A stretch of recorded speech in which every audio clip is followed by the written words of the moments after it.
The Stand Comedy Club podcast is brought to you by West Brewery. Hello, it's Lottie from the Stand Comedy Club podcast. Just kidding, it's Molly from the Stand Comedy Club podcast. This week we have the amazing Christopher Macarthur-Boyd. We love him so much, and we hope you like this episode. Bye! Ba-da-da-da. Well, look about, ooh-wee. Anyway, welcome to the podcast, everyone. Scott kept seeing me at the Pavilion, and that's the first time somebody who's worked at a comedy venue has ever been to see somebody at another comedy venue. I don't think that's true. That's definitely not true. Do you know what? If you want to believe that, that's fine. It's Where did you see what? I came to see you at the... Oh, okay. Oh, fuck. Yeah, delete that. Yeah. Okay. Yeah. Bleep. Yeah, and the sound wasn't Put a working. cowboy noise over the top of it. The sound wasn't working when you came on stage, and I was sitting there like that. That's a good point. Rather than a bleep, we should have a whiplash. That's a really good idea. On the very first one, we're not going to have to do it again. I basically started off by saying we have to be really careful what we talk about, and then I went on a solid rant for 10 minutes about a comedian that I fucking hate. Which was just like, can't be doing that. So I nearly said it all again. All again. Yeah. The cunt. Yeah. Oh. But I went off on one for quite a while. Wow. No. We can't do this again. Anyway. Today we've got Christopher Macarthur-Boyd on the podcast. Yeah, Scott Haddon's favourite comedian. Scott Haddon's favourite comedian. That means so much. He's such a lovely guy. Yeah. He is amazing. He does this thing before a busy show, just as we're about to open the doors, and he goes, "Stand strong, stand steady. We are Stand Comedy Club." And do you know what? It really, really motivates everyone. Do you know what's wild? But it's because I never work with Scott. I've never heard that. That's amazing. Wow. He's probably listening on the other side of the curtain there. Giggling behind the door. If I was to get a tattoo, I would consider that. I might say that when I'm comparing next time. Yeah. To the wee red raw guys and just go, stand strong. We are Stand Comedy Club. High five them. I think I know I'm prone to exaggeration, but it did change my life the first time I heard it. Even an ironic mantra Yeah. can function as a mantra. Everyone behind the bar was like, yeah. We are Stand Comedy Club. Yeah, fuck it, yeah. And for what it's worth, because not everyone, if you're a first time listener, Scott is the assistant manager here, and he's a legend. We love Scott. He's been working here the entire time I've been doing stand up here, and longer than that, so like 13 years at least. He's amazing. Big Yeah. fan of Scott. When I first came into the job, he was my rock. He still is. He's a great guy. Big fan of Scott. Love Scott. Welcome, Christopher, to the Sup? Stand Comedy Podcast. Thank you so much for having me here. Has anybody ever spoke about, do you know why the stage has a dick here? Oh, well, Yes. what do you think? Yeah, that's interesting, because we know what the myth and legend is, but what do you understand the truth of the stage to be? Well, I've been in a lot of comedy clubs, sorry to make you feel like that, but I've been all over the joint, and none of them have a wee divot, like you might not be able to see, but A wee like dick. There's a dick to the stage. There's like a bit that you go out, nobody uses it. They do sometimes. they do. They absolutely go. Oh, I could do this, Well, and do you then they don't. Do you know who uses it all the time for their entire set? Is Dino Wyand. Yeah. Sure. Dino does the Yeah, entire set from Yeah. the tip of the dick. That's another mention of Dino. That's, on the Dino mate. podcast. Dino's at the tip of the dick the whole 10. That'll be on his poster. Here's the tip of the dick. No, yeah, but we have heard that it was a Stuart Lee requirement. And in fairness, we actually heard that from Josie when Josie was on talking about it. She Did was she say saying, that? well, she said that they came in and they filmed when Stuart did his special, filmed in this club. Yeah. A lot of these things, and this was really early on in the days of the Glasgow club, because it's only been here since 2001. I think the special was like 2002, 2003. Yeah. And it was part of that special, as they put this stage in for the special, so that he had a little walkway, and we just kept it after he went. Wow. And I think that is true. I mean, now that I've heard that from her, because she was the support on that tour, I think that probably is true. I don't remember her saying that, but Oh, she might not have said it on the pod. She might have told me Oh. off. She might have told me off the pod. Deep Josie lore here. This is Deep great. Josie Laura, yeah. She was at the Edinburgh Club before it was the shape that it is now. Yeah. Back when the stage was where the green room is. Oh, I've heard about that. Back in the day. Wow. Josie- she didn't know that it was that. She'd been there that like soon after it opened. She was one of the OG performers. Yeah. Fuck's sake, man.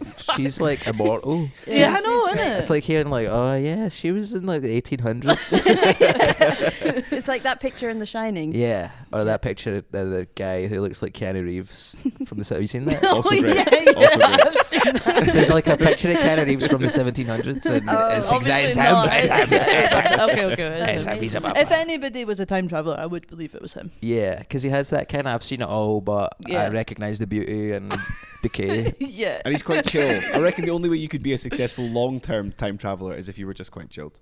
True. I think Yeah. if you were high maintenance, it just wouldn't work. Yeah, you'd Because you'd lose it. have a heart Who attack. couldn't be a time traveller?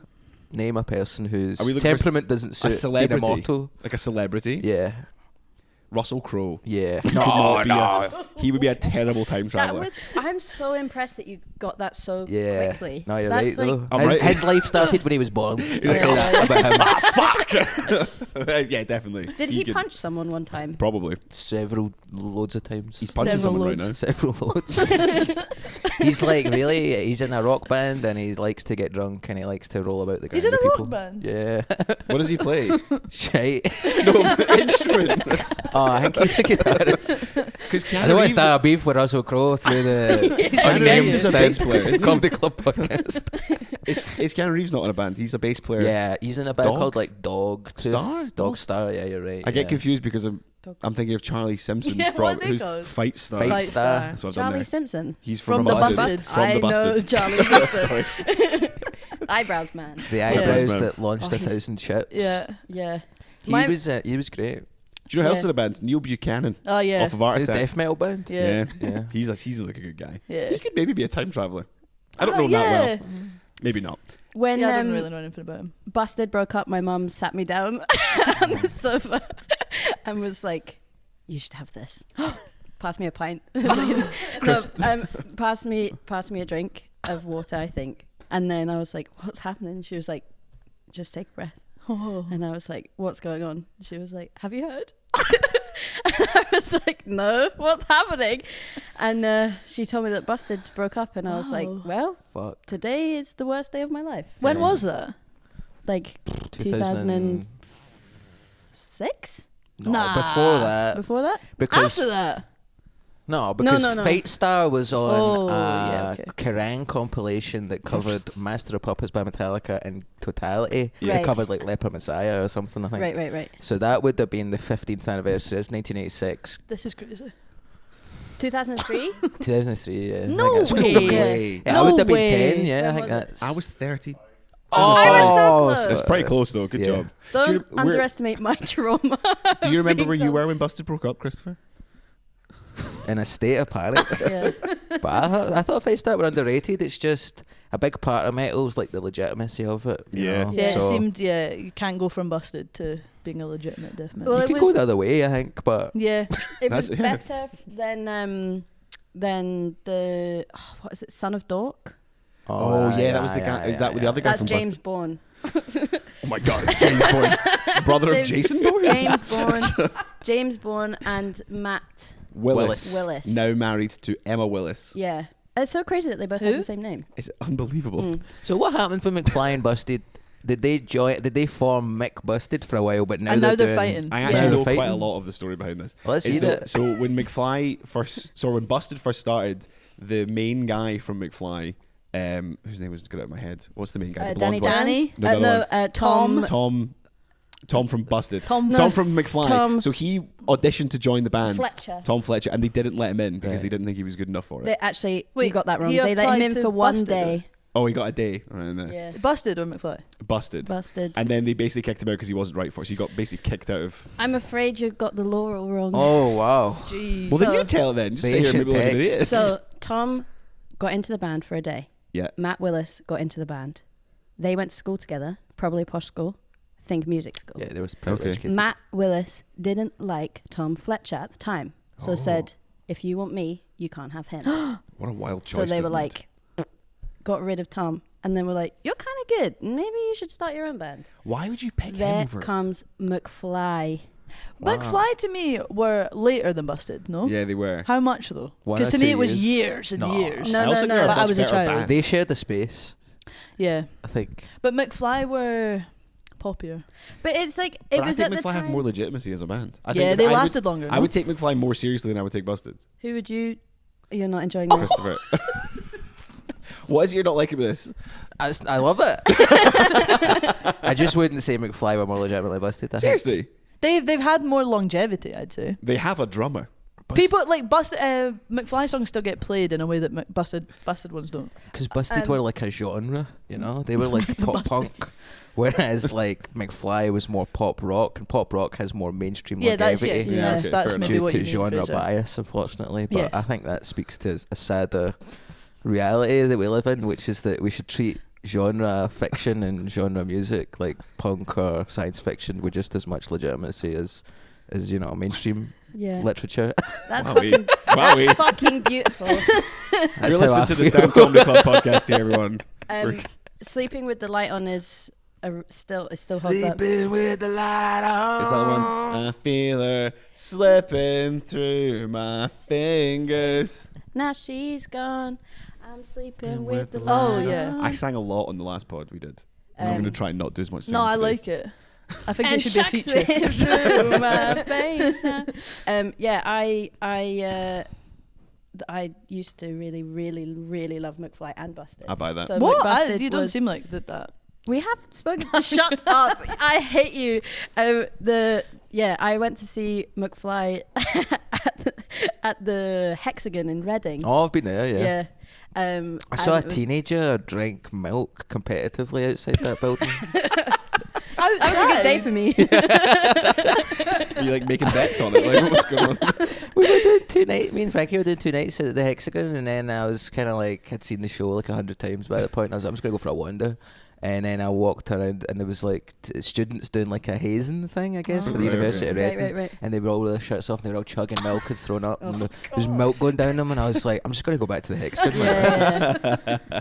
This was such a strange place. Wow. What was the Hexagon like to play? The stage, this was maybe a bit inside baseball, but the stage is so mentally wide that like they'll say welcome to the stage, first act Chris Macarthur-Boyd, then you walk out and then it's ages away, so you can either look cool and walk but they stop clapping like Oh my 5 God. seconds before you hit the mic, or you Or can do a run. light jog.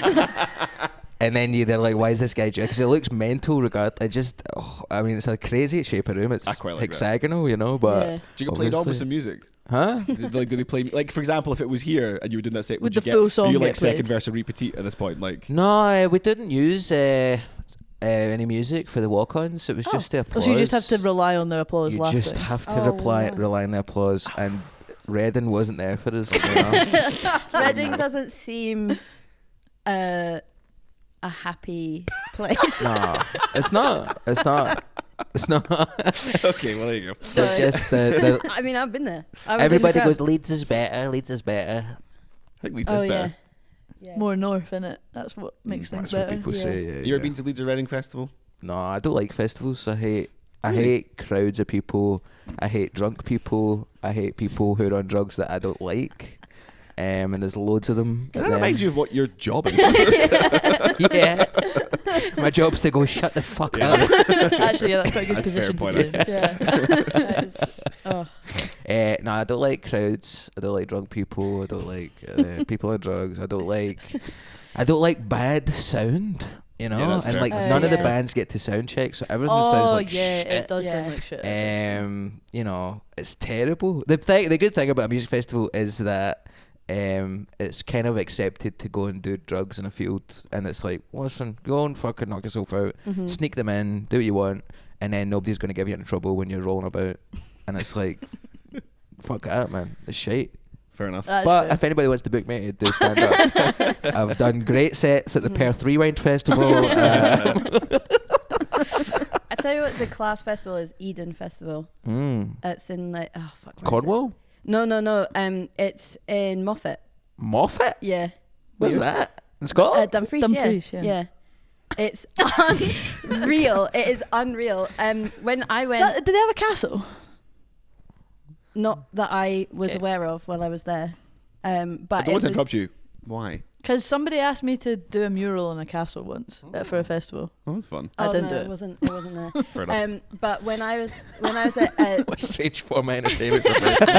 Could you come and do art live? And people who walk past and go, But I guess that's all art. That's what art gallery is. exactly. You know? Do Yeah. you want to see someone complete? But that's completed art. Yeah. It's weird to do Yeah, it yeah, as yeah. like a limited event. Yeah.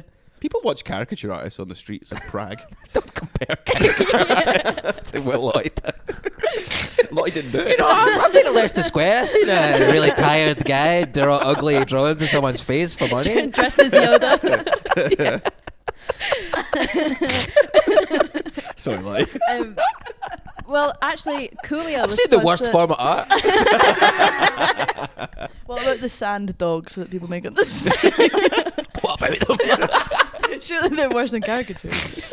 When I briefly lived in Helsinki, there was an ice sculpting. You lived in Helsinki? It's a whole thing. We're going to there. There was a brief art. There was like because I was there in the winter. There was like an ice sculpting festival, and I Like Hot Frosty. and I walked upon it, and it was in one of the squares, and it was just people. And the best one was that someone had built a toilet out of ice. Did anyone use it? Not when I was there, but it was class. I like that a lot. You should do that. Okay. Good. Do ice toilets.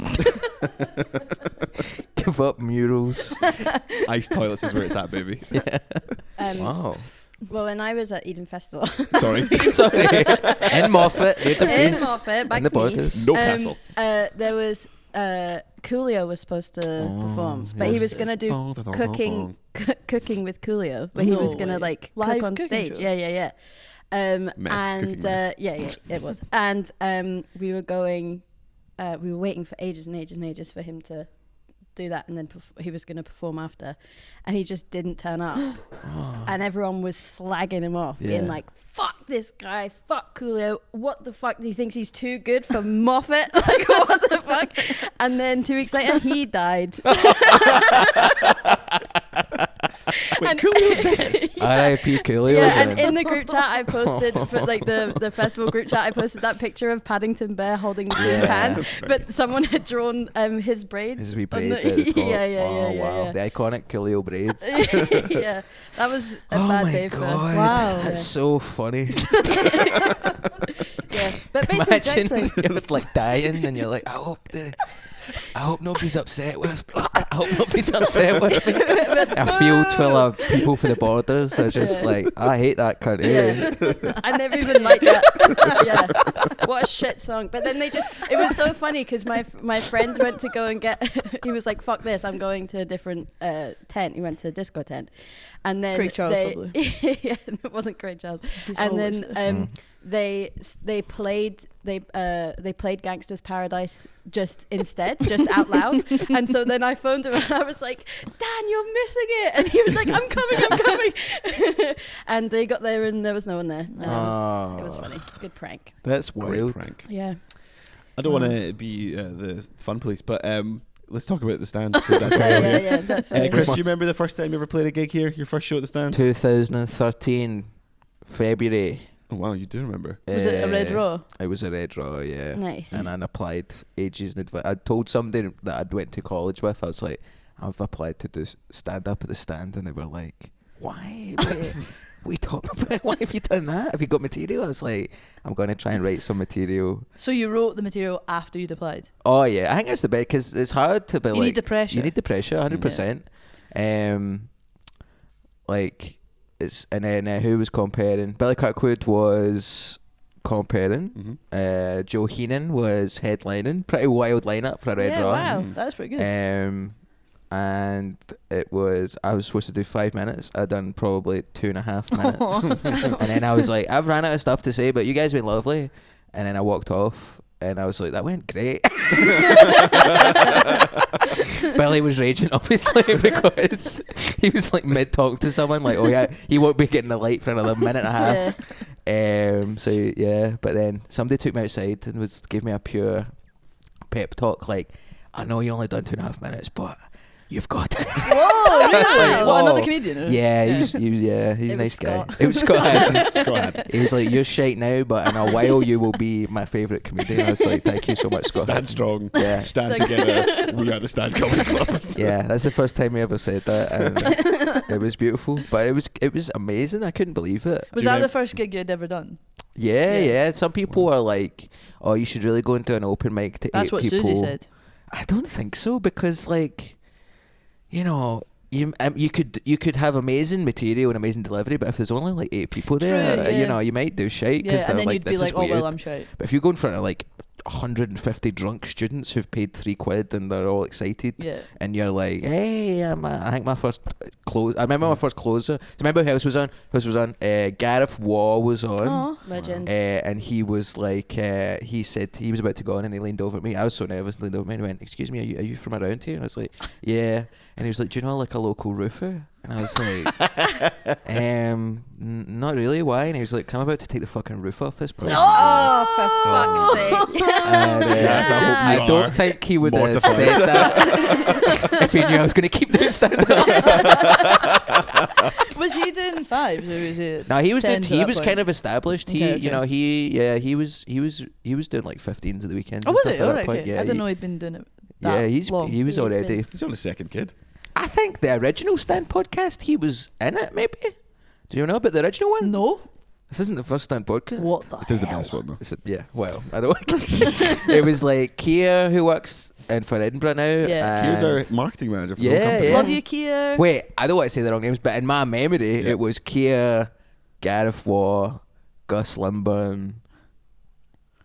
I think it was they 3. Okay.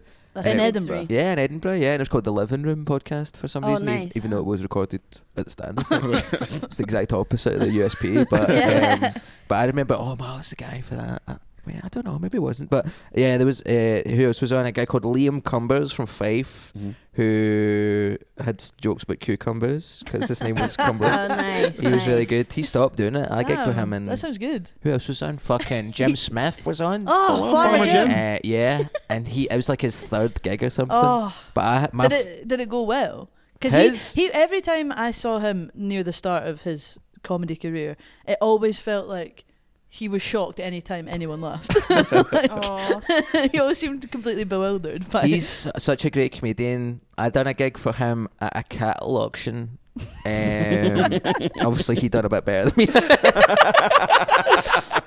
It was like a lamb auction or something, and like there was like an outdoor gig and a big screen and stuff for all these farmers, like the day before a big farming event. so good. And he let me open for him and stuff. And seeing him in front of farmers is like, Yeah. wow. He done a, It's like a Def Jam special gig. farmer gig at the Fringe once, like at the stand. It Uh-huh. was like a one-off thing, and you could see people from miles around coming towards the stand wearing gilets and fucking Oh my God. welly boots. It was crazy. And I Yeah. went down. I was working in the office at the time. I went down just to see what was going on, and it was like I'd never seen people laughing like No, that before. It it's was insane. crazy. And he was going, oh, you know when the combine harvester in the fucking goes in the shed, and everyone was like, ah! And I was like, what the fuck is but he people saying? are screaming. They're Yeah. like, I've never. It's like, imagine Yeah. if Peter Kay was doing stand up in Manchester, but nobody had ever Yeah. seen comedy about Manchester before. They're Yeah. just like, fucking. It's crazy. This is amazing. But Last- sometimes I remember doing a gig with him in like Maggie Mays or something. And he was looking out, and it was just people. He's like, "It's about a fucking city gig tonight." It's like, how are you delineating between city gigs and rural gigs like that? But he was great, and he said something nice. First ever closer was about how I was like 19, and like I've always looked a wee bit younger, so I looked about like 16 or something, and like my thing was about how I really wanted to grow a beard, but I couldn't do it. Which was really frustrating because my arse is so hairy. And it was just like a wee boy to material about having a hairy arse. And it was like, I think the joke was like, as my first closer, I think I stole it for like 2 different Frankie Boyle routines that I just kind of glommed together. He was doing like insult humour, making fun of people, and I thought I'll just do that to myself. clever. And the joke was like, my arse is so hairy, it's like I've sat in a vat of wallpaper glue and got a rim job off Tupac. And then I came backstage and Jim was like, really loved the hairy arse stuff. That was That's good. That class. was good. Yeah. But he has like a history. I don't know if you're familiar with the Scottish farming community's sketch scene. But they Sorry, what? They have like a Jim on, man. He'll tell you. Yeah, But we should. they have the young farmers meetings every year, and there's like a kind of review. I have friends that actually, do you know what? I do know this. Yeah. I have a good my friend that we talk about my panto all the fucking time on this podcast. But Ali Harcourt, shout out if you ever listen, who Shout mixes out. my panto. She also does. You sing your pantos. I said the panto that I do. The panto that I do. She mixes my panto, but she lives in Ayrshire, and she every year. So even this year, she goes up to Kilmarnock and she does the young farmers thing. Yeah. And she said it's like just a big sex festival. Wow. And basically all these farmers come in. How young do you have to be? But it's young, but they're not kids. They're like 20, 21 sort of thing. Yeah. And they come in. You're right, and they do like. It's Chukta Magaluf. Yeah. That is Yes. unreal. I want that on a These t-shirt. lads are in the muck, rutting. But it's the same as farming. I think they find the big, healthy boys who wants them. You know, Parade them round. Put them out there, yeah. he's got a big bell around his neck. He's just like, Branded. I used to be a party host for a laser tag place. What? Yeah. Every Yeah. time you open your mouth, I have no idea what you're about to tell us. Every time. I used to be a party host for a laser tag place, which also had an arcade and a crazy golf. And the worst parties that I would ever host would be young farmers. Really? Yeah. They spend a lot of time in isolation with animals. Yeah. So I think to be, I'm not. You do what you like with that. I think to spend their time with other human beings is probably quite unusual for them. Yeah. It's also you have to go out and be like, "Hey guys, welcome to the blah, blah, blah," like that, and you have to have this like character and be cause Laser it was, like, chief. yeah, and it was like in like a space station. Oh. So Oh, it could you be ha- like, oh, all right, right. cadets and blah blah blah, Yeah, and I'm okay. like talking.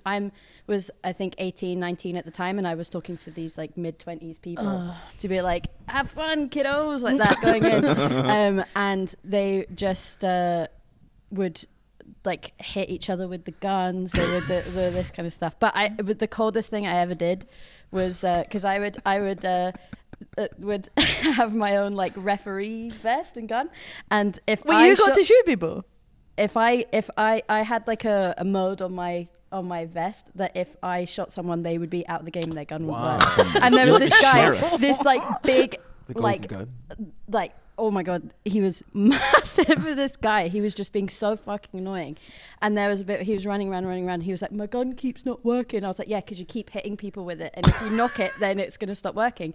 And then he was like, no, I'm not gonna do it. And then as he like ran off and then hit someone with it, like just as he thought I couldn't see him, and then I sighed like with the gun. yeah. In my like minimum wage job that I didn't get a break for, and I was like, this guy is not playing the game anymore. Wow. Yeah. Hell yes. And then man. I needed to serve them all pizza and like curly fries and slushies. Great job. You've But lived yeah. a life. Damn. You have I lived have. a life. I really have many lives. What? When did you go full time as a comedian and left the world of regular work? Yeah, what were you doing at the time? Yeah, what when did I was you a do? 19-year-old? Yeah. So I was at uni. I was at 18 when I was at uni, and then I dropped out, moved back to Glasgow, Where did you go, uni? Edinburgh, Napier. But like, Classic. I just hated journalism. I just hated writing stuff, and you couldn't make it funny. Oh, right. And you couldn't make stuff up. You should have done creative writing, maybe. 100% I should have done it. But I was like, oh, I'll get a job. I'm sure print media will be around forever. So I moved home, and then I like had a big breakup, and then I was like 19, and I was like selling windows over the phone. Oh wow. Penny The cook operating system or windows. the No, the fucking glass? glass object, man. And I was selling like solar panels and stuff. Like, Was it cold hadn't- calling or were Yeah. people? Oh, really? I was a cold caller just Oof. going, hi there, it's Christopher from the Penny Cook Windows After Installation team. Obviously, you've worked with us before, you've purchased our products before. Now, obviously, to reward your great custom, we are planning on giving away a certain amount of free windows. I know you've got windows with us before, but we also offer PVC soffits as well as patio doors, solar panels, gutters, for instance. Not pressuring you at all, but in an ideal, and obviously... You've still got it. Yeah, Yeah. oh, I've still got it, brother. Surely windows are like... You know if you you've need either one. got a window, Yeah, you know. no, It's you very need one, windy in yeah, here. yeah. It's like, Yeah. what if we could fill this gap with something? I only lasted 2 weeks. Oh. And then like I bumped into someone that I worked with at the spa, because it was right next to my house. This. Do you work at the spa? I was just at the spa. All right. And I was Sean worked at the spa. Oh, did he? Shout out to Sean. Sage nod from the darkness over there. Yes, I've been out to the spa. He said shite. Shit, yeah. And then someone bumped into me that I worked with, and they were like, "Oh, the manager said you were crying when you left." And I was like, "No, I wasn't." But in hindsight, I think I might have been. Hard to know sometimes. And then I started doing this, and then as soon as I did this for the first time, like I walked out and like I didn't know that Charing Cross was there, so I would get the train from like Easterhouse to Queen Street, and then get the subway from Queen Street to thing. And like I didn't even know like what a headliner was, so I don't remember anybody else's set. I was so like just like whenever there's a wee guy backstage who's acting weird, I'm just like, I get it, man. That was like me. first time you do stand up, your whole body's screaming at you, Yeah. leave, Yeah. run, go for a shite so you can run faster. Like just get out of here. So whenever somebody's acting weird, I'm like, it's okay, man. You just go up there and like it's an out of body experience the first time you do it. So I just left, and then as soon as I did this, I was like, right, I'll need to find a way to make a living out of this at some Whoa, point. first time you were like, I was just like, damn. that's it. And now Right, you're I was absolutely killing it. having a great time. 12 years later, right back here, Wait, having a coffee. did you start doing open mics after that? Yeah, so the Red Raw went amazing, 2.5 minutes, brilliant. And then there was a gig back guy, a lovely guy called Chris Broomfield, who's like, the stand is like an absolute institution, but there's so many people who kind of operate outside of the stand and like give you like opportunities outside that. So he had a gig, the longest running comedy club at the time, no longer functions, and downstairs at the State Bar, which was open longer than before this place. And like they had a thing called a gong show, which I'm sure came up. And it was like you get a 2 minutes grace period, then like a light turns on and the whole crowd's like the light's on, and then 3 people have cards who are just selected at random, usually for who looks like the biggest cunt. And I just absolutely barely got 2 minutes in, and then as soon as like the light went on, people were like, get this guy off, man, this guy's talking about how hairy his arse is. This is terrible. And I was like, fuck, that was horrible. And then the first 50 gigs I remember just having like insane highs and insane lows, and just being like, I need to get better at this, man. But I was also like, I'll need to get good at this because this is what I'm going to do. Right. Did any of the any bad gigs make you think, oh, maybe I shouldn't? Or was it never bad enough? The 50th one I remember was like another gong show, and it was by this, I'm not even going to say the guy's name, but he's an absolute creature who ran it. An awful, horrible man. That gig was so bad that like I left before. I was like 4 minutes in and I was getting no laughs, but they wouldn't gong me off. I think they were enjoying it, but just not making any noise, which is a mental thing to say, but I think so. And then I walked off stage and someone went, it's like 10 seconds left, run back. And then I ran back on and I got gonged off. And I was just walking sadly away, and I was like, oh, because gong shows are fun, but like I think maybe when you're a wee guy or like you're just starting out, you're kind of, a lot of your like self-esteem is coming from like doing stand-up. So if you're bad at it, you're like, I'm a bad person, which obviously isn't true. But then gig number 51, I was like gonna quit, and then someone was like, do you want to come down to Leeds to do a set at like a religious university? Oh my god! And I was like, yeah, for no money, of course. So we drove like 6 hours, and it was one of the best gigs I've ever done in this mad weird religious college. Wow. And then they booked me for the next month, but I had no new material, and it was the exact same crowd, and they were like, you just said this a month ago. Terrible. And I had to sleep on the floor of this weird guy who had like a knife collection, and he like made a rubber bed for me, but a rubber bed? Yeah, like a army bed. He was like an army guy, so he's like, yeah, it's my army knives and my army bed. But then he didn't inflate the bed, so I was just lying near some knives on an uninflated. Oh my god. It was like a body Comedy's bag. crazy, man. It's just like you were in a kill room, to be honest. Yeah, I felt like it. Wow.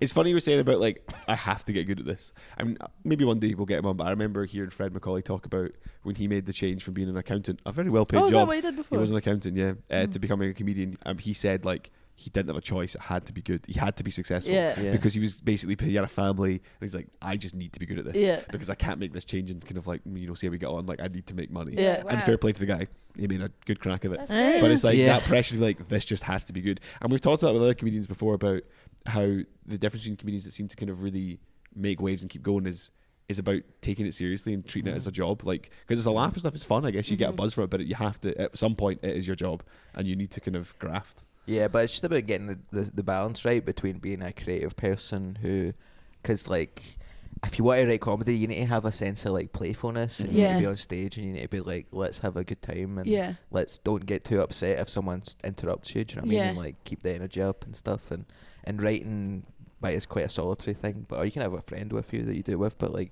you just need to retain a kind of playfulness. And if you're like, this has to go well, it's not gonna work. Do you know what I mean? So you have to kind of have both things in your head of like, this has to work, but at the same time, if it doesn't work, it's not the end of the world.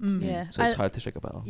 That's why posh cunts have so much, because you just got confidence. Well, confidence, but also like, if this doesn't go well, my dad will pay for my rent. Mistakes are not the same. Yeah. So a lot of kind of like outright outsider alternative comedians, it's like, well, of course you can dance about like that, because if it doesn't work, your fucking dad has a mansion, you fucking freak. Do you think there's still the same amount of posh comedians as there's always been, or is there like more or less? Is it like a constant thing? Do you know another reason that you get more is there's it's a constant thing, but it's also like not such a thing in Scotland because we do bully them out. But in England, there's a lot of posh people, and it's like another thing is that I always thought, oh, they're successful because they have all these contacts and stuff. But in actual fact, it's because their mum and dad sent them away from their family to go live in a weird castle from the 1600s in the middle of nowhere, where like paedophiles are looking after them, and they're all fucking, you know, shagging each other and jacking off together in these rooms like Hogwarts. And it's like, of course you're going to do stand-up because your life's a fucking nightmare. Your dad's a millionaire banker, but you're getting shagged in a bed by other boys who are coming in your hair while you're sleeping. Of course you're going to get a stand-up. First mention of cum. Congratulations. I'll be honest with you, when Ross goes on, it was within seconds. He is such a bad egg. Like, whoa, is this a cup of cum? I think the first thing that was recorded is him saying like shooting ropes or something. That's his podcast. Oh no, he doesn't want us to promote it. Shooting ropes was supposed to be me and him, but he didn't say that. Yeah, well, I think he's embarrassed. He still does it though. Yeah, he's great. Yeah, I love Roscoe. I was the best man at his wedding. He's a good I met him here at the stand. Met loads of people. Every time he mentioned you on this podcast, it was the rocketry. Just immediately being nice. See that fucking I think he called you a wee goblin at one point. It was good. So that's actually a good question. Actually, I think we might have asked Roscoe about that, but like, how much has stand-up become kind of your entire life? I mean, I suppose a lot of people have work friends, but like. Yeah. Sorry, excuse me, cough. How much of your life is just stand-up and like stand-up people? Like, do you have friends that are normies that are not involved in this, or is it all? Do I have any friends? That's a good question. And do you want one friend? Full stop. No, it's that. But like, you know, you just need to. It's like this. It's the exact same. You know, I do have loads and loads of friends. Who do stand up bragging, but like also like I've got pals, you know, people who come and do the Fringe, and then you meet them, and then some of your you don't get to see your close comedy friends who live far away. So I've got friends in London and New Zealand and Australia and America, and you know, you're close with them and stuff, but you don't get to see them a lot. And then I've got friends from before I did stand up, or people I've met since then outside of stand up that are, you know, people I was in bands with, and you just don't get to see them a lot because I think you kind of need to give yourself to stand up a wee bit. Like me and Roscoe came when we were like just starting. We would come here every night. There was like 2 weeks where we came here every night to see every show because we were both living with my mum and dad as well, so it was good to get away and get some free iron brews every time. But there's a great book by David Byrne. Called it's about music. I don't know what it's called, but it's about music. Is it called like How to Make Music? Or How Music Works, I think it's called. And he's talking about the importance of having a scene and the things that it's called scenius, where to have a scene you have to have all these different things, and one of them is like to have a venue where people can come down and there's no pressure. There's pressure to be good because you want to you know, get booked and stuff, but to place you feel safe to explore different sounds, and a place where you can hang out and get free drinks and stuff. And I think, you know, me and him and Mark Jennings and Stephen Buchanan and Ali Houston, who doesn't do stand up anymore, and Rachel Graham, who worked behind the bar here, we had a sketch group. Oh, did you? And we would do like sketches live here, and we'd film stuff, we'd put it on the screen, and would rehearse in the green room, and like this place was like really important for all of us, and you know everybody's having a great time now. Yeah, That's great. yeah. There's so many people who had their start here who are like. And what I think is quite good right now is that we're doing this on a Wednesday, so last night was Red Raw, and I think you see people coming through now, and I can sort of go, I can see that this is a few years' time, you're going to be the next. The great You're thing coming. is you can see people and go, oh, you're going to be great in 3 years. You're shite now, but honestly, just keep doing it 3 times a week for 3 years, and you're going to be amazing. Yeah, I love seeing new people. They come off after 2.5 minutes, and you're like, don't worry, he's got it. But you can just tell when somebody has the thing where like they come on stage and everybody's like, before they even start talking, people are just smiling like, who's that? Yeah. And there's some great people who are new, who are brilliant just now. Jack Brookmeyer, he was on last night. Yeah, he was he's sick. great. Excellent. He's like an impressionist. He's like, but also he's very good. I also he's thought brilliant. the two of you, because you were hosting, like Jack following on from how you set up the room. I was like, it's like seamless. Yeah, really perfect slide into Jack's set. It was really good. He does like a good thing. I'm not going to burn his material, but his Trump stuff is really, really good because I think a lot of comedians know there's something funny about Trump and they struggle to find anything interesting to say about it, but he does it's an interesting way of dealing with it, and I think he's genuinely very funny. So yeah, Jack's good. Jack's sick. He's new. Who's coming through? Jack Trainer. I only Trainer's really like people good. who are called Jack. Jack Trainer's mental. He's like for Cumbers. He's a wee guy with mullet. I only really respect other specky comedians. Who else is coming through just now that's really good? Fucking Sabina Mahmood. She's really great. I think Alan J is unreal. Alan J is cool, yeah, Specky definitely. Specky person, yeah. Have you specky seen guy, Alvin yeah. Bang? Alvin, Bang? yeah. He's like at the still got the mohawk. Yeah. He's cool. I went to uni with them. Did you? Yeah, well, they were in the year below. Alvin Bang also he has like a regular thing he does with Io Denikin, who's also fantastic. Oh yeah. I was really good. I've seen That's them at the Rum Shack. Josie runs a gig at the Rum Shack, this charity gig, and then she got Io, and I was like, fuck, this guy's really, Alvin's really Yeah, he's funny. great. good. Yeah. There's so many good people. Do you feel that's a good thing? Is that exciting for you? Or does that threaten you? No, it doesn't threaten me.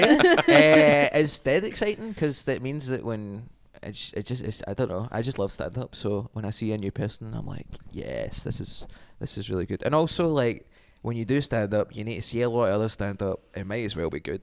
Yeah, you know, True. it's horrible gigging with people who are shite. Yeah. There's so many shite cunts. So it's like let's get some good people in and support them and have nights where they can do stand-up people. Yeah. And There's loads more people that we probably didn't say who are Oh, good. there's Oh, loads of absolutely. those people. Don't, Tons of if great we didn't comedians. mention you, you're probably still good. If we Don't didn't worry. mention you, try harder and we'll mention you next time. But I was going to say with Red Raw, I definitely said this before, but like part of its charm is that it's so you don't know what you're going to get or who Last you're going to night, get. Yeah, And I was hoping you might bring this up Yeah. because this was insane. Yeah. this was absolutely insane. I was doing Red Raw in Edinburgh on Monday. This is recorded on a Wednesday. On Monday night, I done a Red Raw and I knew every act or I'd heard of them. The only act I hadn't worked with was Emma Corbett, who's Ronnie Corbett's granddaughter, and she Seriously? was What the- she was awesome. I'd heard Amazing. she was good. Everybody else had gigged with them at least 10 times each. I was like, wow, what's happened to Red Raw? This is so slick, so professional. This is so, and it was 3 acts and then a break and then 3 acts and then a headline. I was like, wow, it used to be 5 acts then 5 acts then. This is so easy. I bet tomorrow night will be the exact same when I'm hosting, not closing, when I'm in charge. Second act on, great. I really, funny performance, but they had 5 minutes, and that's not a long time. You can fill 5 minutes fairly easily without certain props. It's important to mention that Lottie and Sean have no idea. Yeah. They don't know what happens. We They have no purposely idea. We didn't tell them. We All didn't right. tell them. It was. Do you remember Mikey from Big Brother? Mikey The Hughes, Scottish guy, blind guy. yeah, He got hit in the back of the head with a tennis ball, famously. classic. Anyway, Right. classic He's stuff. doing stand up now. Okay. Really funny. Blind dude doing stand up. Interesting guy. And he backstage, there's like a weird smell. So I was like, I'm quite sensitive to smells. Like even just like normally cooked eggs can fuck me up, and I have to run away. And I was like, okay, I'm gonna go stand in the wee abandoned hope bit. And I was like, oh, what's going on in there, right? And then second act of 4 acts comes out, and he has an entire raw chicken on the stage, and he's making it do political humour or something. I couldn't really follow what was going on. No, not like a puppet. I was too distracted by the big fucking chicken he was holding. Standing there like that. And you were up there taking it. Yeah, and the people I next was to right. me. I was right. I was basically watching the show and keeping an eye on the audience. I was looking right at it, and we're both just like. Was he just like holding it? Well, like... so obviously, Mikey's obviously blind, so he had the chicken upside down as well, and he was trying to stuff a haggis into it, but like he couldn't find the hole because it was the wrong way round. He was trying to so he ended up like basically peeling the skin off the chicken and trying to stuff inside of it. Yeah. It was be mad. Yeah. How was the crowd reacting? Hysterics, because it was so they were looking at unhinged. it. Yeah. It was insane. I don't even really know what the joke was. I don't know what was going on. It was just like, what is going on here? But it was like touching the. Were you watching, or were you? I always keep an eye on things because, like, with blind comedians, and there's a few great, like Chris McCausland, who's on Strictly just now, Jamie McDonald, and Cubby. Like, I've worked with blind people before doing stand up, and like. They are such a unique perspective, and they're absolutely fantastic. They have different, but it's hard to get to the stage, and like stuff I take for granted, like, oh, there's the microphone. So you kind of need to. You just have to go. So do you want me to like help you find the microphone, or where do you want me to leave it? Do you want me to put it in your hand sometimes? So so I was like, I'll keep an eye on things, and also with like I done 2.5 minutes in my red draw, like I could see the flash. You know what I mean? Like blind people can't see the flash. Do you know what I mean? So.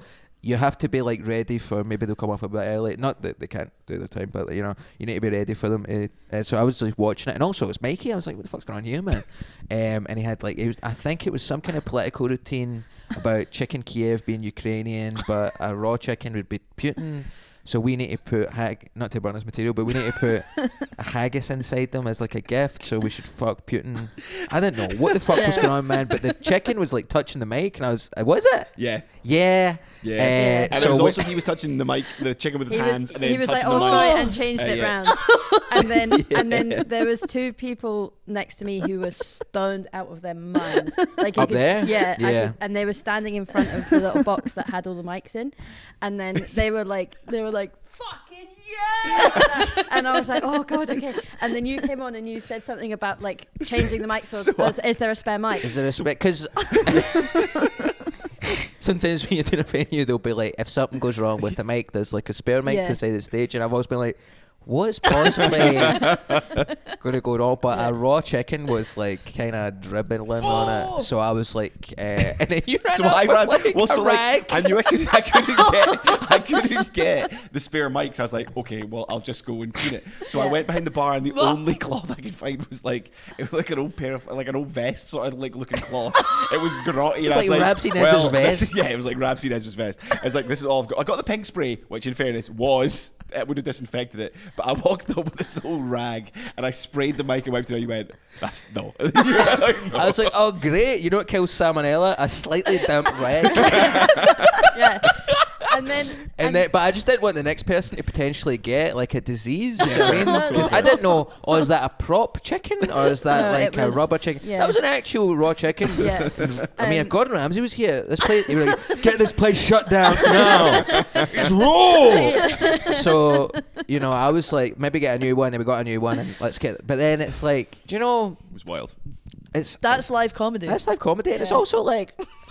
Hosting comedy, man, you need to be able to just go, maybe we need to disinfect a microphone because a raw chicken's been like deep throating it, do you know what I mean? So the Stand Comedy Club podcast is proudly sponsored by West Brewery.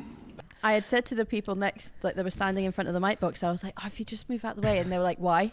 And I was like, I don't have time to explain. Hey, stoned McGee, why don't you fucking stop blasting dibs before you get here, and then you don't have to ask why? They opened it. I opened the box, and then they were like, "Oh, it's not. There's stuff inside." And I was like, "Yeah." And they're like, "What's that? What's that?" And I was like, "Stop talking to me. I need to try and get this mic." But then there was another act, and it's like they were mental as well. Ricky's like an odd act. So I was like, yeah. But it's always happened. There's so many stuff that's happened. Somebody was backstage, was like, the chicken was weird. Do you remember the bee guy? And then what was with their name? Sean has made a face of recognition. Can't remember their name. They were at the Fringe. They had the whole hour-long show about being a bee. Stuff in honey on stage, it was dripping, and then they went and they They got all of my jacket. My shoes were all sticky because, like, they had this kind of sexual B routine, and they had like the wings and like a kind of bustier on and like a hairy chest. And what they would do is they would get down on their knees on stage and like get a squeezy bottle of honey and like do that, and it would pour all into their mouth and stuff. But he came backstage and the guy looked kind of shaken, the B guy, and I was like, "What's wrong?" He was like, "Nobody's ever squeezed that much honey before." And I was like, "What?" He was like, "It's too much," and he couldn't really breathe. Oh God! Like my shoes were all Drowning in sticky, and it's honey. like, and I need to go. And please welcome Stephen Buchanan. You know what I mean, host. I hate hosting because you do loads of stuff like that. It's like, just let me do jokes. I don't want to be the fucking shepherd of these weird, lovely people. I think you're a great host, by the way. I think you're. It's a skill I've had to develop. But I don't enjoy it. But the thing is, you have developed the skill. I do enjoy it. Not everyone can be a compere, and vice versa. I think some great compares are not particularly good. 100%. Can't do a solid 10 or a 5. But yeah, you did a good job comparing. Absolutely. Yeah, I loved it. I do love doing it. It's just It's harder. as much, and like I'm really sensitive to like adrenaline. So I really enjoy doing stand up because then you're like, oh God, I need to do my set. What am I going to do? You can prepare for it. If something goes wrong, you can interact and you can do like improvisational stuff. But ultimately, you've got like this kind of fallback plan in your head of what you want to talk about and stuff. Whereas when you compare, it's like you're so nervous and you come out, and you go, hey, and then you need to go off and on and off and on and off and on. You need to do loads of admin. I can't do admin in my own life. You know, I don't know I really know how to pay a bill. Then, like, Countrywide got in contact. They were like, you haven't paid your rent. And I was like, oh, did I not? And they were like, no. Like, what did you think was happening? I was like, I just thought somebody would contact me and say, but they don't. And I hate doing admin. You don't have a standing order. I've had to set one up. Oh, good. You know, but I accidentally paid a wee. It doesn't matter. Doesn't matter what my landlord was saying or what Countrywide was saying. And I don't even know what Countrywide is. I thought like once that anyway, there's so much admin involved in doing a compare, and that's what I don't like. But I do love. I like comparing because now I do like my own hour-long shows. If something, I have my hour that I do at the Fringe and that I have planned. But if something goes wrong, I can easily just nip into compare mode and be like, who are you? Why are you speaking just now? And yeah, it's awesome. I love Red Raw so much. It's like it really has to exist because like this is where like that's like Red Raw is where Kevin done his first gig and where Frankie done his first gig. I think Susie done a course, but like, you know, this was like she done her first solo show here. I done I didn't do my first solo show, but I remember the first time I done a solo show here, and it was like a really big moment. And it's like this place just has to exist, not just so as people could go on to do like arenas and stuff, but just also because this is like the nicest room in stand up.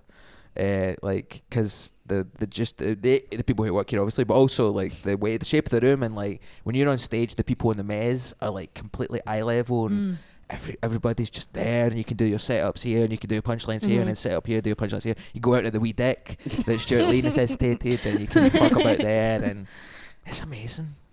You mentioned Frankie there, so I've kind of got two questions about that. Which you can answer which one of them you like. I guess, given you said you started in 2013, at that point Frankie was very much an established kind of name at that point. He was a big deal. So presumably, as an aspiring comic at the time, you must have held him in some level of esteem. Yeah, he's my favorite comedian, like definitely. Your pal. Yeah, he's my one of my best friends. What's that been like becoming like? I mean, obviously with Susie as well, the three of you did the guillotine, but like, what's it been like sort of becoming pals with someone like that who's like kind of a legend in the scene and kind of someone you kind of, you know, what's that been like? Yeah, I used to get his DVDs for Christmas from my mum and dad, so he's like one of my favourite comedians. Now he's my best pal. And Susie as well, we were really close friends. When I started, she was only like 2 years in, but she just immediately had the fucking confidence and so funny and like just completely herself. And like she was going through like a rough patch at the time where she got divorced, and she moved back in with mum and dad, and she was gigging a lot and doing this funny stuff about it. And like she gave me good advice where I'd done that one of the gigs, one of my first 50 gigs, she seen me and she went, you've got 5 good minutes and 5 shite minutes. Do more stuff like the good stuff and less stuff like the shite stuff, which is the best advice you can possibly give someone. Like, it hurt to hear it, like, I don't think that's shite, but then it was shite, do you know what I mean? And she knew that, and everybody knew that, so it's good for somebody to tell you. And now, they both took me on tour with them and stuff, but it's wild. But that's the great thing about stand-up is that you can hang out with like your heroes and stuff. Like all my favourite comedians I've met, and have any of them not lived up to the You don't have to name it. Loads of them. Some of them are cunts, and I've met them all here. But no, it's brilliant. But last night there was a wee guy on, Pierce Higgins, and he was like, there was somebody in the crowd who was like Hungarian, and when Steve was on, he done a bit. And then the Hungarian guy, she did it out, "You made it work," which is such a funny thing to echo with. He was like, "I don't know if that worked." And the guy went, "You made it work." And then somebody was like, "Oh, I wanted to do your bit about Hungary." And then Pierce was like, "I remember seeing that Hungarian bit you do on my phone when I was in the 3rd year." And I was like, "What?" Wait, 3rd year high school? Yeah. Whoa. Because I'd done it like 8-9 years ago, that bit, and for the BBC, and it went on Facebook, and it done alright. So, not, you know, it's nice meeting wee guys who are like, I love your podcast. They're like, yes, man.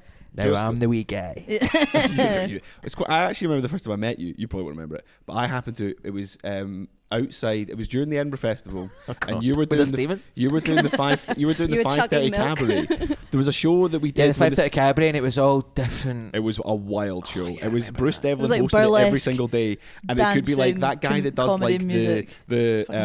the Rubik's Cube, followed by the Bugle Boys, which is like a drag act doing like. Oh, right. I thought you meant like the boogie boogie. No, not the Bugle. And then John Oliver was doing the 5:30 cabaret. And then you would jump on and do like 10 minutes, and then it would be like somebody singing a wee song. It was fucking weird. So mental. And the first time I met you was outside the building that was in with Kenny O'Brien, and Kenny. He introduced me to you, and he's like, "This is Christopher. You're gonna want to remember this guy." He was talking to you about me. Sounds like a rifle through your pockets or something. Remember this guy's face because he will have taken. But Kenny's really great. He had really good advice. I miss for me. Kenny. Yeah, Kenny was. But brilliant. Like that's the first time I remember meeting you, and Kenny introduced us to each other. And I was like, "Oh, cool." And then I don't think we talked, but that was the first time I remember meeting you, and you were on that bill. And it was. What's the name of that lovely Julie Ann Laidlaw who runs the gig? She was great, and she just like. You know, nobody. The thing is, if you want to see stand up at the Fringe, you can. Yeah. Nobody at those 5:30 cabaret shows wants to see stand up. They explicitly do not want to see stand up because they could go and see Dylan Moran or fucking whoever if they wanted to, and then you're just coming out after a Rubik's Cube player and before some torch song about AIDS. Like. It was a horrible time, but we were beautiful boys back in the 80s in New York. And I'm just like, I'll never come up with my dad. But honestly, I got paid 50 quid a pop for them. And Julie, that's decent. Yeah, at the Fringe when you can't make money. The tickets were £5.50. How were they making money? It's packed. Oh, it was fucking old. It did Edinburgh really well. Yeah, it was old people. That show did really well because at 5:30 it was like kind of weird. There wasn't much on, and people were like, "I don't know what I want to see today. Come and see this." And you get it's got everything. Yeah, it's tapas. It's total tapas. It's You love tapas. You're a big fan of tapas. Tapas head. I'm a tapas head. What can Wait, I say? how do we know that? Because he was talking about it on stage last night. You It's actually not me. Mark's the Mark Jennings, who she's get on, is like, ask him about his diet because the cunt eats Nando's, Cafe Andaluz, and Pepe's, which is just shite Nando's. So I knew you liked Pepe's. I like Pepe's a lot as well, but it is an inferior product. I didn't meet him here. I met him. It was a terrible comedy club. There's been so many that came and went. The Stand stays, but Stand strong. Stand together. We are a stand comedy club. There was one, and it was like Jongleurs. Oh, Jongleurs. When they moved away from underneath Cineworld and Walkabout, and they went over to the Merchant City, and they ran a new act night that was they couldn't fill the Jongleurs room, which is cavernous, so they went up to like a tiki bar. Oh. And they didn't have a stage light. So it was like you were in complete darkness in a tiki bar, and I had to hold a candle underneath my face. Microphone in his hand, candle in his hand. So my arse is so hairy. But that's like an actual comedy club as well. You'd think that they could fucking put one light in. You would think. That is and there's been so many unlit gigs. Wow. I mean, my God, the places that you do stand up. It puts hairs in your chest, gets you ready for the raw chickens of the world, doing gigs in other places, I'll tell you that much. Is there anywhere... Oh my God. I didn't need any help at that time. Are you completely out of having to do gigs in weird places now? Or is there some that are still... No, because, I mean... Trying to think what the last weird one was. Nah, they never really stop. Because like trying to think what. Like sometimes if you get booked for like a corp, I'm trying to think, I don't want to burn my corporate bridges, but they'll just put you, they're well paid, but I done one at that hotel that burned down. What was that place? It was quite sad. It was a nice hotel, but the prices kind of dropped for a while after the burnings. Not burnings, the horrible arson. Not arson, horrible fire attack. I need to stop talking. In Scotland? In Glasgow? No, in the outskirts of Glasgow, there was this hotel, and they had I done a gig for Arnold Clark. All car salesmen, and I don't drive, never mind have any knowledge of cars or cars salesmanship, but it was car salesmen from all over the UK, and like the microphone, there's something wrong with the microphone that made me sound like a robot when I spoke into it. God. And they didn't have lights, and I just had to kind of shout, and they hated it. And I just ended my set by going, Arnold Clark rocks, fuck Cinch. Fuck all these online cars. You need to sell cars in person, am I right? And they were like, yay! That's great. And it's like, you're doing 25 minutes of stand up about cars that you don't know anything about in a robot voice, and you're like, thank God, You were a lot like Kit from Knight Rider. I felt like Kit, man. I felt I don't obsolete. know about that. I always imagine, I've obviously never been to a corporate gig, but I always imagine them happening in the office of the corporate. Yeah. I done a gig for like a tech startup in the Merchant City once, and they just had me do a presentation basically, but like about sex, but like not about sex, but like about stand-up material. So it was all dirty stuff, but there was just, they were like, it's just a big party for everybody, so everybody's brought their like mums and dads and granddads because we're so proud of the tech startup, and we've got kids and they're kind of in the corner watching Finding Nemo, so don't worry about them, but like they were there. You were doing Chewbacca rim job material. Yeah, Chewbacca rim job stuff at the time. So that was the stand who got me that one, actually. So shout out to the stand. I've had to block out gigs just to have a sense of self. Like all these memories are like repressed, and then somebody was like, "What's the weirdest place?" And you're like, "Oh yeah, that Finding Nemo gig." Oh my God. One of the strangest ones was me and Ross going Obi and a guy called Chris KC, who's awesome. But I think he might make a comeback. He stopped doing it, but he's a Chinese guy for the South Side who's really, really funny. And we drove up to Inverness, and then we done a gig in the fake jail of a paintball ground with like just and it would be like comedy, then funnily enough Finding Nemo again for kids, and then comedy again, and then they were showing Jaws, so it was kind of aquatic cinema themed fake jail with like hay bales on the ground, and like we thought it would be different crowds, but at the second gig it was clear that people had just came back after Finding Nemo, and we're like, we'll see more stand up because that was quite good, and everybody had to do a different 20. Oh, wow. Which is really, when you're starting out, it's really challenging to have different 20s because you kind of just have your set, but that was a rough one. And the old fate, and then a drummer in a death metal band found Inverness tried to kick fuck out of me because I liked the new Queens of Stone Age album and he didn't, and it was like, and I was winding them up because I was steaming, but it was on Eckies, but it was comedy's great, guys. Do Red Raw, sign up for Red Raw, and all your dreams will come true.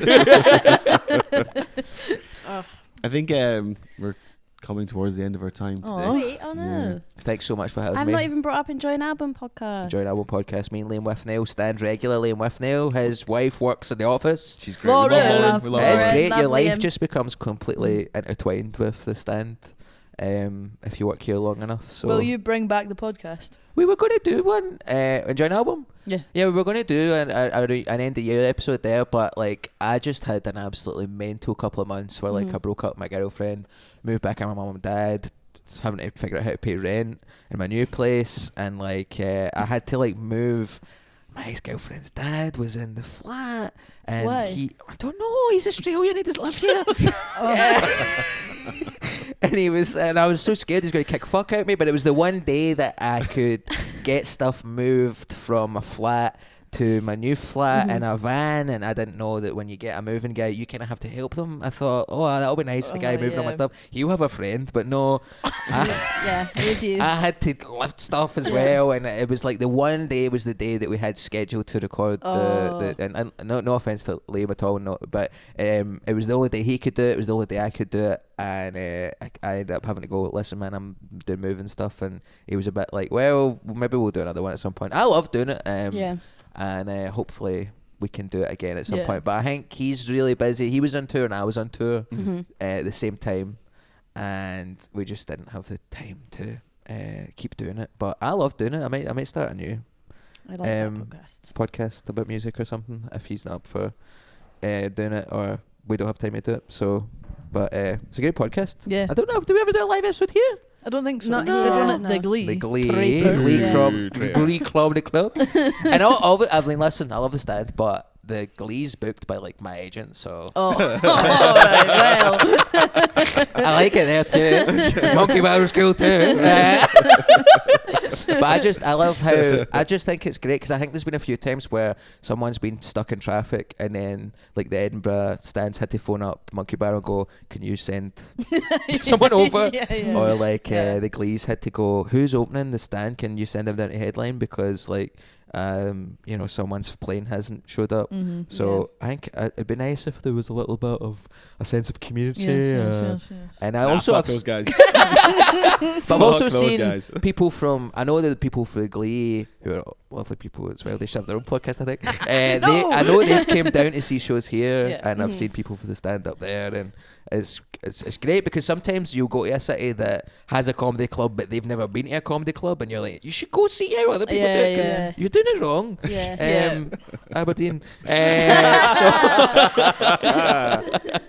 No offense to Naz, he's awesome, but he could do he had a room set up like this, and the stage was like there, and I was like, you should go to the stand in Glasgow because they've got the same shape of room as you, but like it's good because like people are close. And then he did genuinely get people to come in and change the shape of the room, and really? the gig worked so much. That was a great room. I think he's lost it now, but not his mind, but he's lost he's lost that venue, and he's got another good venue now. I've not done a gig for him in ages, but he put the stage here. This is like, do you know that way? I don't know if you.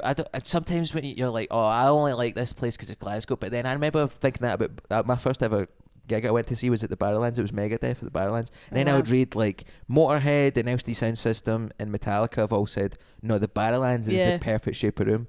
There's people who've done stand up all over the world, and they think that this is the best shape of room with the best staff and like nice lineups and stuff. So I mean, this is just like, you need to look after this place. It's awesome. Thank you so much. You're welcome. I love it here. What's the thing you need to say before a shift? Stand strong. Stand strong. Stand together. Stand together. Stand together. Stand Comedy Club. Stand Comedy Club. That We should are be the the name of your Stand podcast. Yeah. But on the flip side, you're one of the acts that are staff favourites. It's As good you when said. the staff 100%. likes you. It's Yeah. good when the staff likes you. Yeah. And listen, it's a bit of a red flag when the staff don't like you. And I've seen some people, and there's a few cunts out there. Yeah. Now, but honestly, I could see your sets a million times, and I was so. oh my funny. god, yeah. The And freedom from actually, touch is I so think quite funny. often, because I know what's coming, it's funny knowing that the crowd are gonna laugh. Yeah. That's You've nice. talked about this a few times before. I but love like, that. look, part of the enjoyment is, you guys don't know what you're about to get. Yeah. You're so lucky. Like we Yeah. know, Yeah. we know what's coming. Sure, Yeah. yeah. And I try to do new stuff as much as I can, so it's Even partly better. for the staff. But when you said, honestly, the freedom from torture bit, I could hear that. That was in here, man. Yeah. That was a terrible night. But you it got was gold so- out of it. Huh? You got gold out of it. I got gold out. Yeah. Yeah. There's a great author called David Keenan, and he's got this book called For the Good Times about his dad was in the IRA, and his dad couldn't read, but he had like a great sense of storytelling, and he kind of learned like if something bad happens to you, the universe will balance it out, and you'll get to tell that story. And the worse the thing that happens, the better the story you get at the end of it. And I just think that's a great way to look at life. That's do you know good, what I mean? actually. Yeah, and that's what doing that Yeah, gig was yeah, like. I was like, this is terrible, because I had to host the show and I'd insulted everybody in the room. It's so. Oh my god, it's so funny. It's also, I think it's like another edge is that I've teched and worked the Freedom from Torture, so I know how they run, and it's an amazing amazing charity. Lovely amazing people. Charity. It's a really great night. Phenomenal and it's cause. So funny, like your bit about it and the way he set it up. It's perfect. Honestly, I think it's so I would just hope hilarious. that they would see the bit and go, maybe we shouldn't talk about female genital mutilation before Billy Kirkwood comes out and hosts the show. Oh Because he can rescue it, but he shouldn't have to. You're already getting money for the charity. Just spend the money and don't tell people about it. Anyway, sorry, Freedom from Torture. Whenever I go back home after work, I'd say to my flatmate and to my partner, I'm like both of them are like, oh, what was funny, blah, blah. And so then there's a few people who I've tried badly to retell what I found funny, and I tried to do the Freedom from Torture bit. To be fair, did get a laugh, but not as good as you would do it. Same I with always Liam. try to do the recipe bit when you say just a knob. No, I love that bit. No, I love that bit. Oh, I tried to do Liam Farrelly's guinea pig bit yeah, as I was driving. Damn. I think there's also me with my English accent. It just really doesn't work. You can tell from my teeth that I'm from Paisley. You can tell by the state of my teeth that I'm from Paisley. I am His from voice Paisley. is. Some people are like, he sounds like Ken Bridges. I'm like, what the fuck are you talking about? He has a distinct timbre. Yeah. He's on that this guy. weekend. Great. Liam's amazing, man, and he's such a unique act and stuff, and I think he's brilliant. I don't want to be the fun police once again, but we are going to have to wrap up. Is there anything you want to plug? I have a podcast with Frankie, Boyle and Susan McCabe called Here Comes The Guillotine. Check it out. And then I'll go to the Fringe, and then I think Back to the Pavilion? No, where maybe the Pavilion, maybe the other one. Maybe the Hydro. Maybe. I've done support at the Kings probably like 13, 14 times between like Susie and Frankie That's and amazing. like Russell Kane and doing charity shows for the Glasgow Comedy Festival and stuff. So Are they not a similar capacity, the Kings and the Pavilion? yeah, and like I didn't even sell out the Pavilion, so it's crazy to go up. But everybody's like, congratulations, you sold out a show. I was like, thank you. I'm at this. I found this when I was in Dublin as well, where I sold out the bottom bit, and I'm like, "We'll need to put on the next bit." Then they put that up, and there's like 6 people, like they're like the toys on the shelf in Toy Story 2, just look down, like that looks fun down there. And I'm like, "Yeah, sorry guys, I've sold enough to put the balcony on, but not to fill it." So I think at the Pavilion they just turned the lights off on the top bit, so it didn't look shite for the recorder. That's so funny. And I've got a special on YouTube called Oh No, and I'm going to have another special soon called Scary Times on YouTube in like June. So follow sign up for my Substack if you want to be knowing about what's happening Classy. soon. Very classy. I do a newsletter called CMB Kiss As You Wear. All my As You Werewolves out there. Everybody, all the bees in the CMB hives. Check it out. We have one more thing, which we always do on each pod, which I hope you're limbering up for, Mull. Yeah. Basically, Molly likes to do a sort of an icebreaker question at the end because we're fun. And so she's going to ask a question from the tip of her brain, straight from the top of her dome. What's As she the rock the microphone. Whoa. Dun, dun, dun, dun, dun. Sorry. Don't ever do that again. What are we talking about? That was, who is it that again? Come on, What that CMB. was. Straight from the top of my dome as I rock the microphone. Dun, dun, dun, dun, dun, dun, dun. Justin Timberlake. Robbie No. Williams. No. Anyone? If you know what I'm doing, write in. It's a classic. It's a certified banger. Let me carry on. Okay, so this is definitely a question that has floated around before on the internet. But if you were kidnapped, gun to your head, you need to sing a song. Oh, not anymore. No, if you look over your shoulder, the Yeah, is yeah. still there in small form. Oh, thank God. Gun to your head. You need to perform a song a cappella with all the lyrics right. You can't do ABC, Happy Birthday, Twinkle Twinkle Little Star. You have to do like an actual like charted song. What So song? karaoke. Yeah. What karaoke song would you survive? I done karaoke at the Fringe 2 years ago, and I done Without Looking at the Screen. Every Day I Love You Less and Less by the Kaiser Chiefs. Really? Wow. Yeah, and people were stopping me in the street going, That's the "That best thing was you've ever was done. that you?" Yeah. I was like, "That was me." Wow. And then last year I done I Believe in a Thing Called I Love love by The Darkness. And I think I could do if a cappella had to do a kind of acoustic version of the music, I would never do For Whom the Bell Tolls by Metallica as a kind of singing thing because it takes ages. But I could do all the do all the instrumentation and the lyrics and the outro. Wow. I think maybe I could practice beforehand. Oh, you're not allowed to practice? No, it's like To straight the on. head. He wants to Straight hear on. it. Yeah, I would do Every Day I Love You Less and Less. That's an unreal show. Yeah. Good answer. What Yeah. could you do? When I was a kid, I used to regularly perform Mambo Number 5 from start to finish. But I don't. That's the best bit. The Order of the Girls. Yeah. That was I don't know if I can still do it though, but certainly, I mean, under pressure, maybe it would come back to me. Yeah. Either I in always that got situation, put I'm either off. going to sink or swim, but I think it would come back to me. I think the adrenaline would pull it back. You're I think mental. You're something- dead now. Nah, I'm telling you. I would, Angela, Trina, Rita, Peter. you're dead. You're a dog. That's right. Okay. 1, 2, Oh, he's 3, doing 4, it. 5. Everybody in the car. So come on, let's drive to the liquor store around the corner. Girl said she wants some Bang, candy juice. dead, but dead, He didn't even do dead.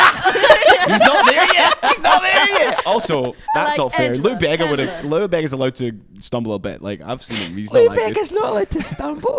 good. Lou Bega could stumble. Who would- Did you know he released Mambo Number 6 as his follow-up single? That's a true story. Is it a different song or is it like the It's same? basically the same different song girls? but different. It's absolute horseshit. Wow. One more Man girl. deserves to fail. What about Molly, you, what- Lottie? I have done Oh. Justin Bieber "Baby" a number of times at karaoke. Yeah, without you're looking at the really screen. Most of the words And are I baby. can do the rap and everything. Oh, fair enough. Yeah. When I was 13, I had my first love. Nobody ever could compare to my baby. Nobody could come between us. Nobody could come above. She had me going crazy, but I was starstruck. I'm not gonna keep going. But I think I could also do. Is it From the Ritz to the Rubble by Arctic last Monkeys? night they would do. Yeah, I could do that. Yeah. That was Oh, I fun. could do Arctic Monkeys. I think I could do Crying Lightning. Oh yeah. Yeah, nice. Because the challenge. Crying lightning. What's Now the you name? like to aggravate me, keep on reading up. What's the- Uninvited. I feel like you get away with it because the What's guy the with the one that's gun would have a fucking clue you're saying. Yeah. Like, I think he's getting it right. What's the Arctic Monkey song that's like I'm a puppet on a string, Tracy Tracy Island. Island. I can't do that. I always fucks me up. I could probably do that one. I would do In my mind, when she's not right right there beside me, I go crazy. This here isn't where I want to be. That's fucking that's a good one. Satisfaction I would do- Shout out feels to like Arctic a Monkeys. distant Yeah. memory. I don't Get know them if we on have the to pay I PRS don't- for this. It was I a don't think perfect they're rendition. close enough to the songs for it to be copyright. It probably counts under parody. I would do Barracuda by heart. Ooh, What's that one? Barracuda. Let it sound out into the wind. I bet you can. Wow. So this is the Sing end. Guitar Hero So 3. it again. I could do. What else could I do? I would actually anything from the Darkness's first album, Permission to Land. I could probably get them stuck in a rut. Oof, good song. To me, the thing about the Darkness is they said, I believe in a thing called love. And then right after that, they said, love is only a feeling. And Yeah. you're like, mate, Yeah. That's why deep. did you have to... That's just They let you everything. down. He's covered it all. I remember when I was young, my dad used to give me £1 for the jukebox when he was drinking in the pub, and I used to play Nirvana's "Smells Like Teen Spirit" and I Believe in a Thing Called Love. That was the only ones I Just on a loop. Genuinely on a loop, and they were the first songs that I was like, I love these songs. And I remember being like, hearing "My Heart's in Overdrive" and "You're Behind the Steering Wheel." I remember being like, Poetry. that is unbelievable writing. And I still believe it. It's the best driving. I know you can't drive. There's a new Darkness album coming out soon, Yeah. and they have a called song Dreams called on Toast. Dreams on Toast, and they have a song called The Longest Kiss, Yeah. which is awesome. And then they've got a new song called Piss Off or something. Oh, I don't know. Have you had the? It's really good. I And really he's like- coming back. I think. Am I wearing my Darkness t-shirt? No, I'm wearing my. Black I'm Lives wearing my Matter Tom. t-shirt. I'm wearing my Tom State t-shirt. There's Risky business. Yeah, this is the The- Risky Business t-shirt. Miss Whiskey Swell. Business. one-way ticket. That I think that was the name I of their- got a one-way ticket to To hell and back. I Got got a a one-way one-way ticket ticket to to hell and back. Yeah. That was when he was going off the wagon Yeah. a wee bit in that one. And that my favorite one on that, I love one-way ticket. I'm looking directly in the camera as if Justin Hawkins is going to watch this. Justin Hawkins. We can tag rides him. again. I honestly love him. One-way ticket, Wanker, and Hazel Eyes from that album, Unreal. He's we a should- great artist. We should ask Sean. Oh yeah, Sean, kidnap situation. What Oh, song yeah. could you sing? probably some. Something by Pixie Lott. One More Time by Daft Punk. One more time.